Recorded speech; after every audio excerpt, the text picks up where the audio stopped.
25 साल के यूट्यूबर सौरव जोशी की इनकम 60 करोड़ हो चुकी है सालाना। ये बात मैं नहीं कह रहा, अभी अंकुर वारिको ने एक वीडियो बनाकर बकायदा दिखाया कि किस मद में सौरव जोशी कितना कमाते हैं। अब 25 साल का यूट्यूबर अगर सालाना 60 करोड़ रुपए कमाने लगे तो भारत जैसे देश में जहां की लगभग 80 से 100 करोड़ की आबादी अभी भी 2 जून की रोटी की मोहताज है, तो किसी को अच्छा नहीं लगेगा। मैं बहुत सारे लोगों को जानता हूं अपनी जनरेशन के जिनको बहुत दिक्कत है, यूट्यूबर्स से, खासकर यंग एज के क्रिएटर्स से जो बहुत पैसा छाप रहे हैं। और इसकी वजह भी है, और उस वजह को मैं बहुत जेन्युइन मानता हूं। इसकी एक बड़ी वजह यह है कि हम जिस पीढ़ी से आते हैं वहां पे हमारे पास ये सारे चॉइसेस नहीं थे। हमें बहुत सिंपल एक रास्ता बताया गया कि पढ़ो लिखो, पढ़ाई में अच्छा करोगे, अच्छी नौकरी मिलेगी तो अच्छे पैसे कमाओगे तो अच्छी जिंदगी बना पाओगे। लेकिन हुआ क्या, इस बीच डिजिटल रेवोल्यूशन हो गया। पहले फोन आया, फिर स्मार्टफोन आए, फिर डेटा सस्ता हो गया, फिर यूट्यूब आया, सोशल मीडिया आया, और आज ये क्रिएटर्स एक जेन्युइन इंडस्ट्री का पार्ट है जिसे भारत सरकार ने मान्यता दी है। हाल ही में एक बिल पास किया गया, तो अब वो सिर्फ यूट्यूबर नहीं है, वो बाकायदा एक इंडस्ट्री के स्टेक होल्डर हैं। तो क्या मैं ये कहना चाहता हूं कि आप सब कुछ छोड़कर क्रिएटर बन जाइए, यूट्यूबर बन जाइए? बिल्कुल भी नहीं।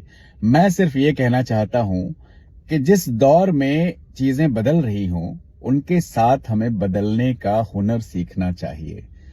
बहुत रिजिड नहीं होना चाहिए। ये सारे लोग रातों रात यूट्यूबर नहीं बन गए और रातों रात करोड़ों की कमाई नहीं होने लगी इनकी। बहुत मेहनत की इन्होंने, सालों लगे उन्हें। उस दौर में जब हम अपने कॉर्पोरेट जॉब को बचा कर रख रहे थे, ये बच्चे अपना करियर दांव पर लगाकर, अपना फ्यूचर दांव पर लगाकर ये वीडियोस बना रहे थे। तब वो नए दौर के साथ कदम ताल करना सीख रहे थे, जिसे हमने इग्नोर किया। अब आज जो है एआई का दौर है, चीजें बदल रही हैं रातों रात। हजारों लाखों लोग दुनिया भर में निकाले जा रहे हैं एआई की वजह से। तो क्या इस दौर में इस नए बदलाव के साथ आप कंपैटिबल हैं? क्या आपने एआई सीखना शुरू किया है? क्या आपने एक्सेप्ट किया है कि एआई सीखना ही पड़ेगा अगर अपनी नौकरी बचानी है हमें? तो ज्यादातर लोग, ट्रस्ट मी, अभी भी उन्हें लगता है कि इससे कुछ नहीं होने जा रहा। जैसे उन्हें लगता था कि YouTube पे तो क्या ही हो जाएगा वीडियोस बनाने से, पर चीजें बदल गई।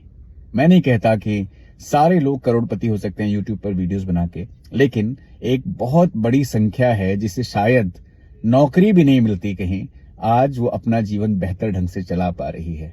मैं सिर्फ ये कहना चाहता हूं कि हमारे उम्र के लोग, हमारी पीढ़ी के लोगों के अंदर वो एक्सेप्टेंस पैदा होनी चाहिए, एडॉप्टेबिलिटी पैदा होनी चाहिए। कल के दौर में आप देखेंगे कि बहुत सारे लोग, आपसे कम पढ़े लिखे लोग एआई का इस्तेमाल करके आपसे ज्यादा पैसा कमा रहे हैं, तो फिर आपको दिक्कत होगी। लेकिन इस दिक्कत के लिए जिम्मेदार आप ही हैं।